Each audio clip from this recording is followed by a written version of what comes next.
saudara, kita beralih ke informasi lainnya. Kota Garut, Jawa Barat selain dikenal dengan berbagai tempat wisata dan kulinernya, juga terdapat sebuah masjid yang dinamakan Masjid Asy-Syuro atau lebih dikenal dengan sebutan Masjid Cipari. Masjid ini didirikan sekitar tahun 1895 serta menjadi saksi perkembangan Islam di tanah air. Masjid Cipari ini berada di tengah pemukiman warga Cipari, Desa Sukarasa, Kecamatan Pangatikan, Garut, Jawa Barat.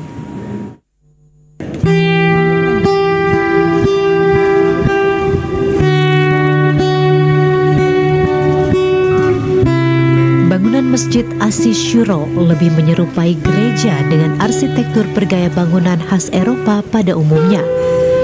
Faktanya, bangunan masjid bergaya Art Deco yang terletak di Kampung Cipari, Kecamatan Pangatikan, Kabupaten Jawa Barat.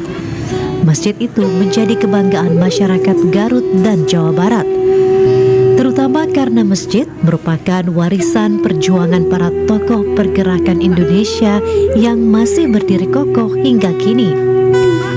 Masjid Cipari terletak 15 km dari pusat kota Garut.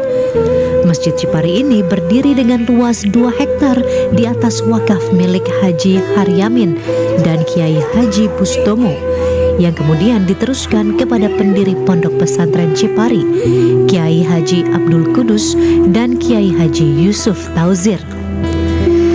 Masjid Cipari ini memiliki keunikan tersendiri karena mirip bangunan gereja. Selain kubah dan menara ruang mihrab merupakan penanda khas Masjid Cipari. Selain itu, Masjid Cipari ini letaknya persis di tengah muka bangunan yang memanjang khas zaman kolonial Belanda, sehingga masjid ini terlihat luas. Pembina Asrama Putra Hilman Arif menceritakan, ide pembangunan masjid ini datangnya dari Kiai Haji Yusuf Tauziri dan perancang bangunannya adalah RM Abikusno Cokro Suyoso yang merupakan pahlawan nasional Hos Cokro Aminoto.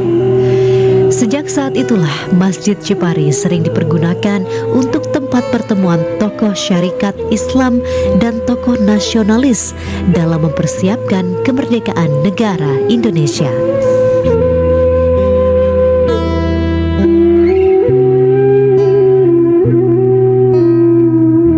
Masjid ini kalau para ahli menyebutnya arsiteknya Art Deco. Nah, mungkin latar belakangnya pertama karena dulu masjid ini dibangun memang rencananya untuk menampung musyawarah syarikat Islam yang pada masa itu di Garut memang yang terbesar kedua setelah Sulawesi. Dan tokoh kami di sini Pak Kiai Haji Yusuf Tauziri, Pak Kiai Abdul Kudus berhubungan erat dengan tokoh-tokoh syarikat Islam seperti Pak Cokro Aminoto maupun adiknya yang mendesain, mengarsiteki masjid ini. Sehingga masjid ini memang dibangun untuk menampung musyawarah syarikat Islam dulunya.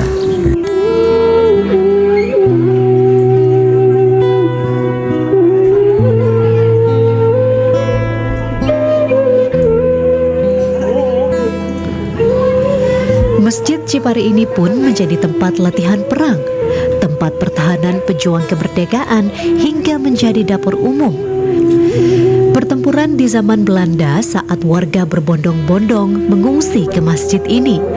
Bahkan menara Masjid Cipari tersebut dahulu dipergunakan untuk memantau pergerakan musuh, sehingga tidak heran banyak sekali bekas peluru-peluru yang bersarang di dinding masjid.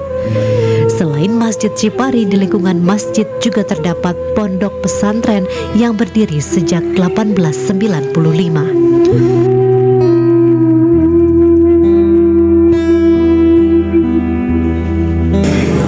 Menurut saya, Pondok Pesantren Cipari ini pondok pesantren yang memiliki banyak program-program, maksudnya dari program tahfidz atau kitab-kitab lainnya.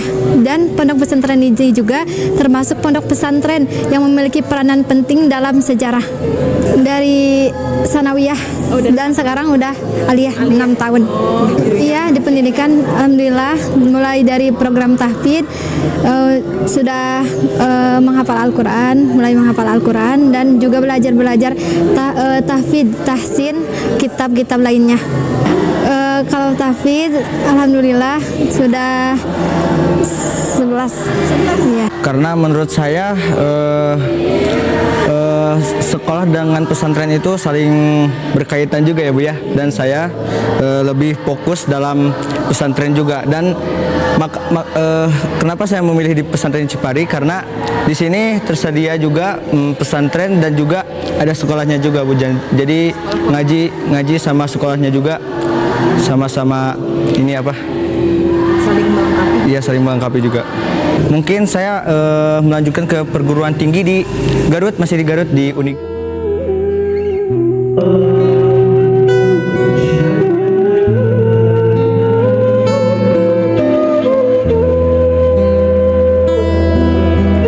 Banyaknya kegiatan dan fasilitas yang berada di sini membuat Pondok Pesantren Cipari ini dijadikan pilihan para santri dan santriwati.